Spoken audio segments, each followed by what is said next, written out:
رہے ہیں جہاں مینکا گاندھی نے یہ کہا کہ مسلمان مجھے ووٹ نہیں دیتے، میں ان کا کام نہیں کروں گی۔ ہم ایسے دیش میں جی رہے ہیں جہاں پر نریندر مودی دیش کے پردھان منتری رہتے آپ یمن میں جینا چاہتی ہیں؟ انہوں نے کہا آپ سیریا میں جینا چاہتی ہیں؟ میرا سوال ہاں بتائیے۔ انہوں نے وائناڈ کے لیے کہا کہ راہل گاندھی وہاں چناؤ اس لیے لڑنے گئے ہیں کیونکہ وہاں پر ان کو معلوم ہے کہ ہندو انہیں ووٹ نہیں کرے گا۔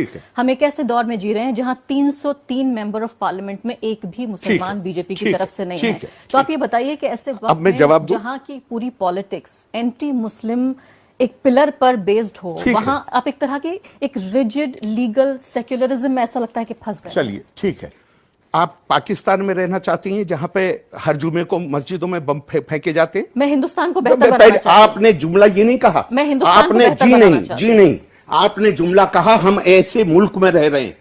اس طرح کے ہندوستان؟ جی نہیں، آپ نے جو جملہ کہا ہے وہ کہا ہے ہم ایسے ملک میں رہ رہے ہیں۔ تو آپ پاکستان میں رہنا چاہتی ہیں جہاں پہ ہر ہفتے ہر مسجد میں بم پھوڑے جاتے ہیں؟ آپ سیریا میں رہنا چاہتی ہیں؟ آپ یمن میں رہنا چاہتی ہیں؟ آپ کون سے ملک میں رہنا چاہتی ہیں جہاں لوگوں کے انٹرسٹ جو ہیں، ان کے حقوق محفوظ ہیں؟ اور مجھے کوئی ایک ملک کا نام بتا دیجیے۔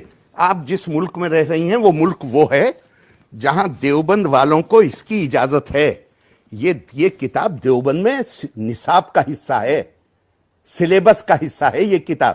اس میں جہاد، قرآن کہتا ہے اذن للذین یقاتلون بانہم ظلموا، لڑنے کی اجازت صرف ان کو دی جاتی ہے جن کے خلاف لڑائی لڑی گئی ہے، ان پہ ظلم کیا گیا ہے، ان کو ان کے گھروں سے نکالا گیا ہے۔ اور دیوبند کیا بتاتا ہے جہاد کا مقصد کیا ہے؟ اور مجھے کوئی اعتراض نہیں ہے، کل 4% بچے پڑھتے ہیں، لیکن یہ 4% وہ ہیں جن کا مسجد کے ممبروں پہ قبضہ ہے، وہاں سے یہ تقریریں کرتے ہیں۔ لیکن آخری بات پہلے بات سن جب بم بلاسٹ ہوا تھا کب ہوا تھا ہندوستان میں؟ یہ بھی تو مجھے بتا دیں بھائی، میرے پہلے اس کو تو سن لیجئے۔ شریعت میں جہاد دین حق کی طرف بلانے اور جو اسے قبول نہ کرے اس سے جنگ کرنے کو کہتے ہیں۔